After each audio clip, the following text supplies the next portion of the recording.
Hello and welcome to now what are we going to call it? Talking Tipsters or TipsterHQ? I don't know. It's joint. Let's call it Talking Tipsters and TipsterHQ Hangout. And I'm very happy to be joined by Thomas from Picks. Say hello, Thomas. Hi there. How are you doing? Oh, very well. Friday night, so it's nice. The weekend is ahead. Tons of football matches, so everything's great. Yeah, I'm looking forward to this weekend, I have to say. So we've got you on here to talk about some Danish football matches, so some Danish Superliga matches. Is that right? Yeah, exactly. We have a few interesting ones coming up this weekend. One of the matches was played today, a Jutland derby in Hobro. They had the second appearance in the league this year, and everybody more or less expected them to move down last year, but they surprised everyone, beat one of the big clubs, Brøndby, 3 times, collecting 9 points. So there's a standing joke in Denmark now that if Hobro needs to get some points, they just need to play Brøndby. So they hate it because it's a big club. So that's good. and they took a good win tonight against AGF from Aarhus. So they got away from the last spot in the league. So it's very close in the league. So a lot of things can happen. I warn you now. My pronunciation for the Danish names is absolutely terrible. So if I murder something, you got to let me know, and I'll do my best. All right? Yeah, only 12 teams, so it shouldn't be so hard to find out what you mean. Yeah, well, I'm just looking here. I mean, you just said Brøndby. I would have said Brøndby, and then there's Midtjylland. Who's playing. And then there's Esbjerg and Odense, and I'm sure that I'm getting those wrong already. No, actually, it's quite good. I'm doing okay. No All right, so I've already reviewed you, haven't I? I've given you a quick review on Talking Tipsters. Hopefully you felt that was fair. I'm here now. I'm not here to. I'm here now. Of course, no, it was good.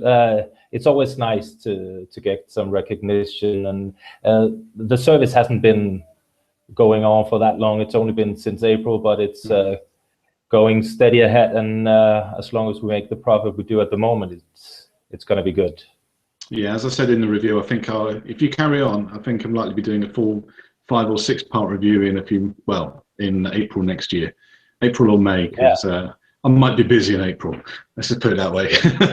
Yeah, I understand what you mean. Yeah, I know. Yeah. So, can you tell us about your service quickly before we jump into the games? Yeah, it's, as you mentioned, it's hjpicks.com, and we're on the Tipster engine platform with the verified picks, as you can see in the bottom here. We try to keep focus on the leagues that we know something about. We're not that.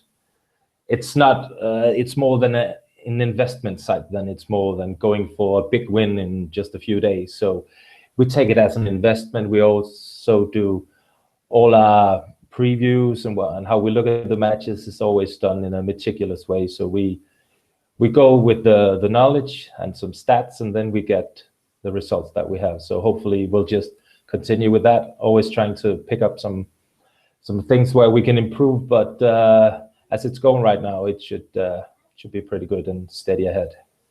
Yeah, I certainly think you made a really good start. If I didn't, I wouldn't have done the review. So let's put it that way. I'm pretty tough to please. Let's put it that way. So all right. Yeah, well, I think I'm glad you've done to pretty well. So you've got a few matches that you picked out for this weekend. Is that right? Yeah, exactly. Yeah, we have a few interesting matches from a betting point of view. We have FC Midtjylland, the reigning champions. Called the Wolves from Jutland. When most of the people out in Europe has no idea where they came from, it's the first championship they got. But and the Brentford adventure, he brought the same type of collecting players or getting information on them to improve the team in Midtjylland. So it's very much alike the way they do it in Brentford. So it's an interesting project they have over here. And with the first championship last year was, must say it's a success to get a championship that early in the process. And I spoke with one of the assistant coaches over there, and they were so thrilled every time at halftime they came down with all these sheets saying, oh, we need to talk to this guy about his stats for this. He needs to improve here, then we can get a better result. We've never seen anything like this in Denmark before, so it's completely new.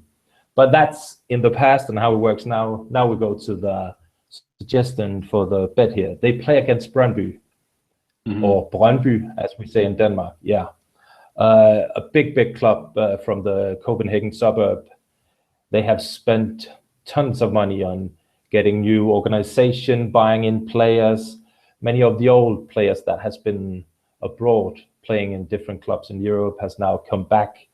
Daniel Akker, the captain, played many years in Liverpool.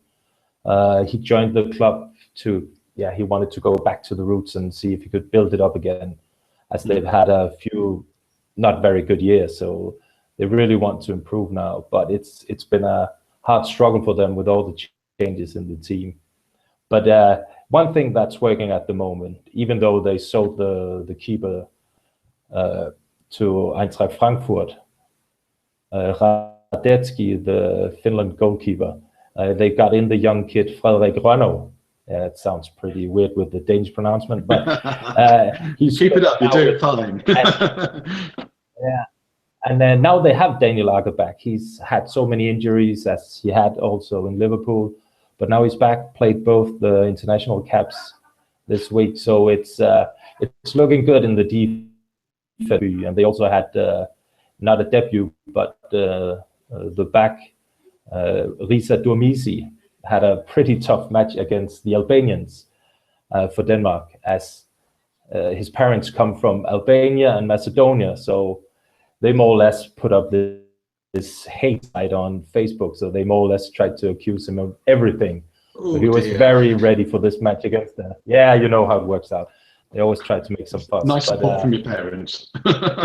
Yeah, exactly. So, but the defense looks very good. And the problem has been for Brøndby, they don't score many goals. They only have the Teemu Pukki, who earlier played in Celtic. They had him on loan. Now they got a permanent transfer on him, and he looks to be the target that they could use in front.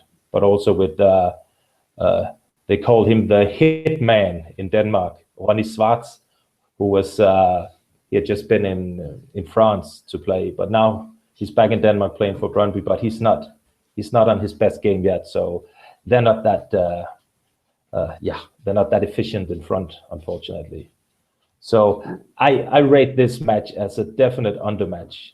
FC Midtjylland has only conceded 2 goals so far in the first 7 matches. One thing is the stat, but the way they play. And they also got keeper Johan Dahlin back after a small injury. And the captain, Christian Bak. Yeah, I'm not stuttering. He actually is called Bak. Just a weird little... he was called Christian Bak with B-A-K. Then he got married to his wife, very surprisingly, and she was called Bak, B-A-C-H. So everyone except the supporters of FC Midtjylland is making they're more or less laughing at him all the time because he's called Christian Bak. Yeah, but he's back, and he's going to strengthen the defense even more, and this could very well be also a good draw match. But the under 2.5, you should be able to get it still around 1.8, 1.82. Oh, an unders bet. This is what we want to hear from you. Unders. That's where you are strong, my man. Yeah, you saw it on the stats. Yeah, exactly. Oh, yeah. It's going to be a fully packed crowd. In Denmark, we don't have that many. The crowds are not that big as in many other European leagues, but I expect at least 20,000 for this, and a good atmosphere and hard fight on midfield. And I think it's going to be difficult for both teams to get a goal. So the under bet looks very strong. So are you going to be going for a draw, or do you have a lean towards one side or the other winning this one? I know, I'm putting you on the spot here, aren't I? Yeah, it's fine. Isn't it horrible? Yeah, that's why I'm here. No, but FC Midtjylland, they have so fast players in midfield.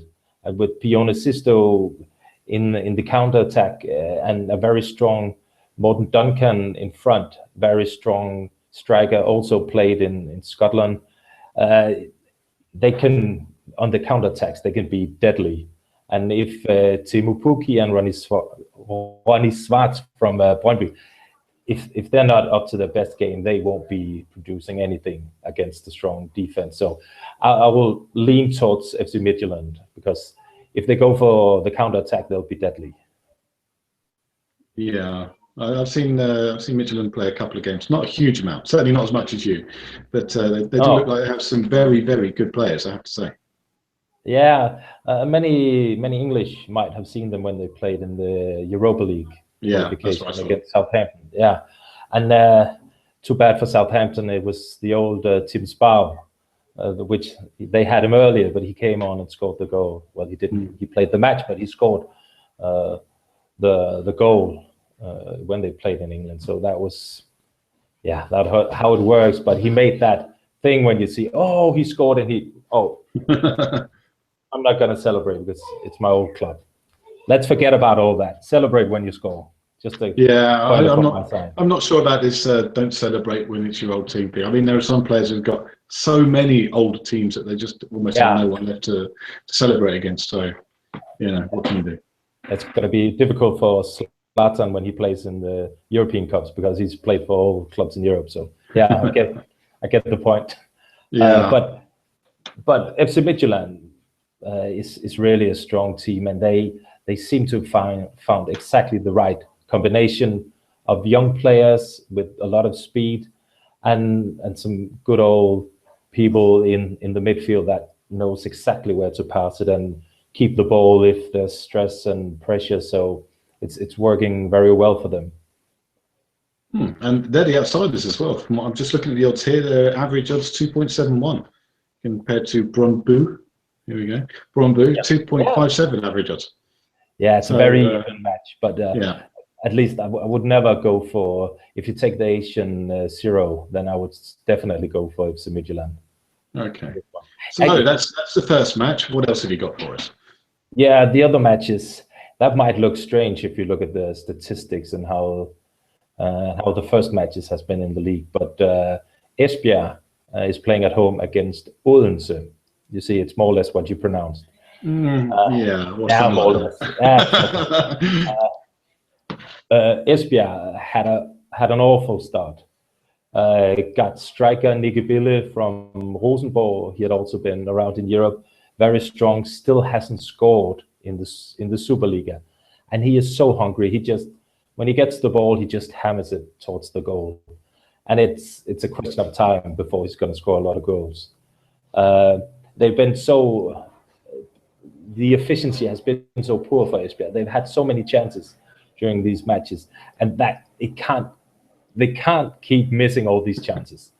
They sound like the Danish Tottenham. And that's what it sounds like right now. Yeah. Loads of chances, no goals. Yeah. Yeah, and they have this Slovakian keeper Dubravka in goal, and he makes the most weird decisions from time to time, and he's almost a quarter goal for every match because he makes so stupid things.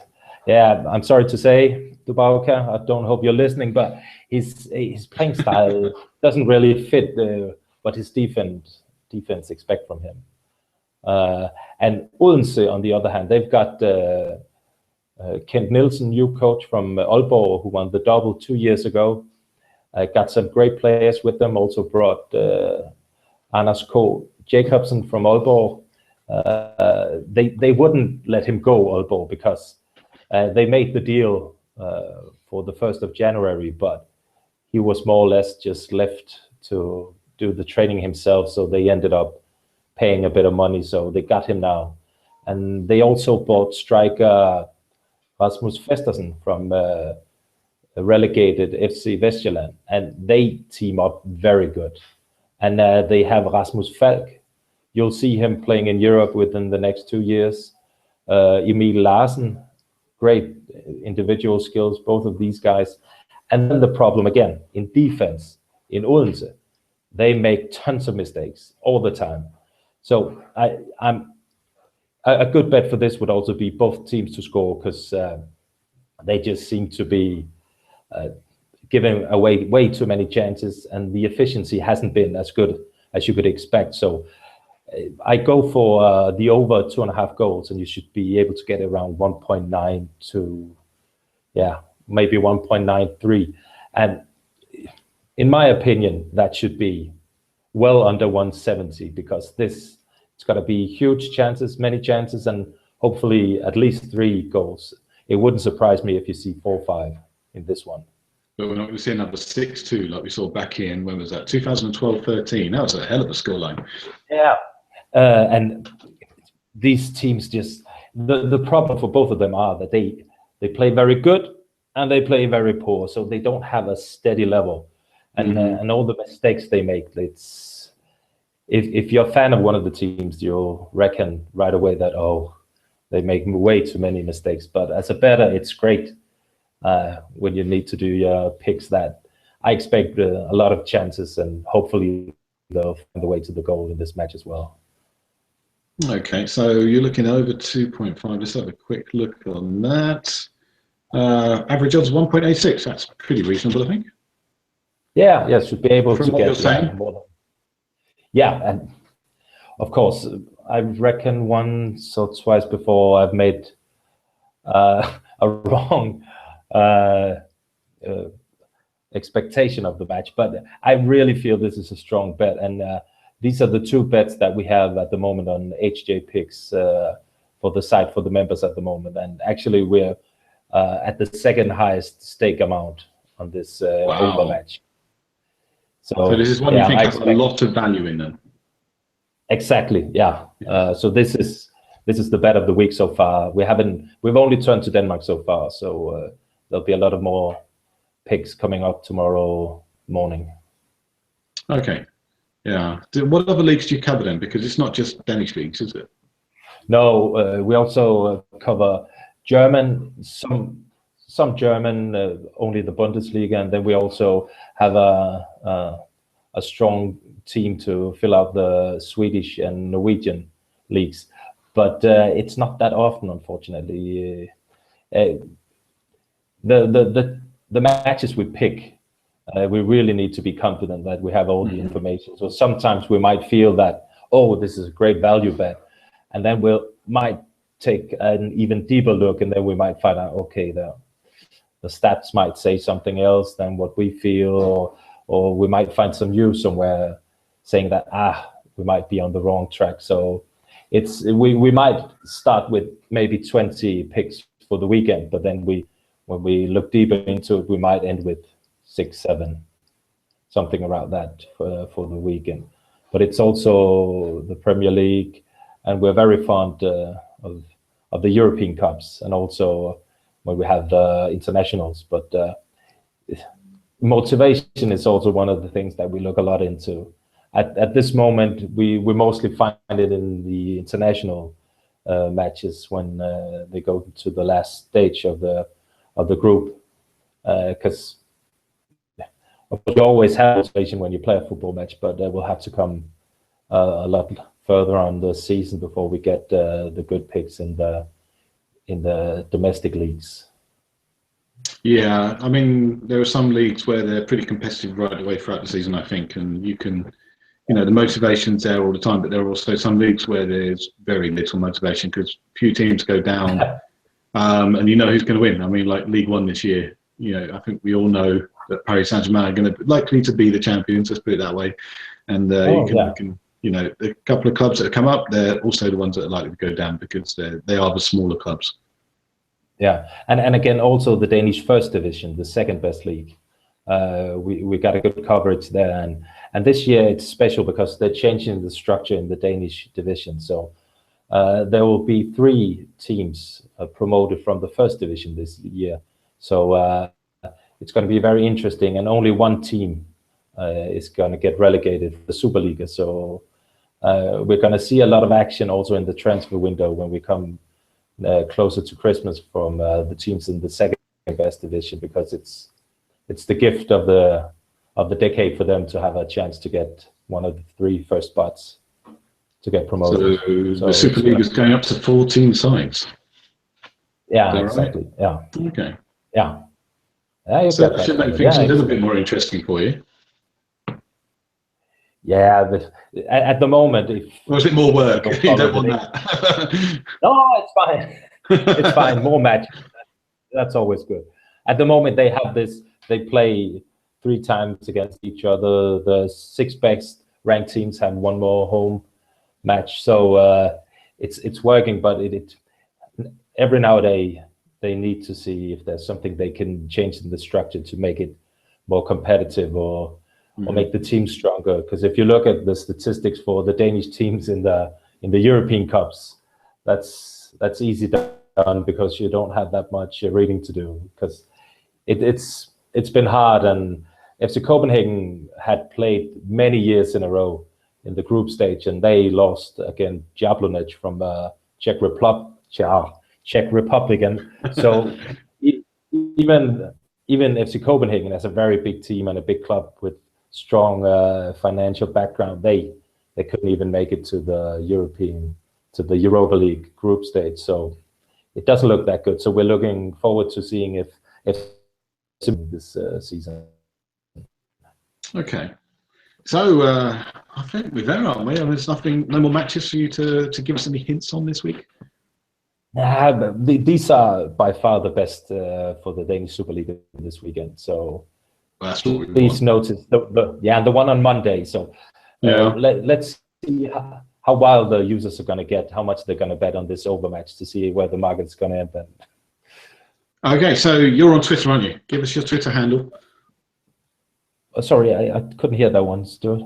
You're on Twitter, aren't you? I know you've got a Twitter account out there. Yeah, exactly. So let people know how they can get in contact with you and where they can find you.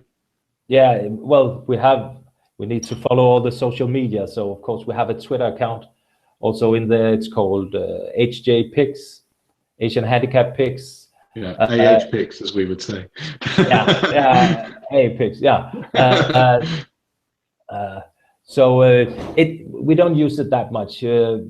Again, our service is not some big marketing thing. We take the basics, and if we have something interesting, we post it. So when you follow us, I expect you do, then it won't be updates all the time. It would be when we have something that could be of convenience to you, something interesting, then we'll post it. But if we find something good, something funny, it might as well slip through the editor scale.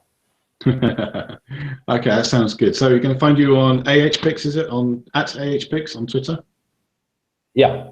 Okay. All right. And then of course you can go to ahpicks.com and you can find all your results there, and sign up there as well if you want.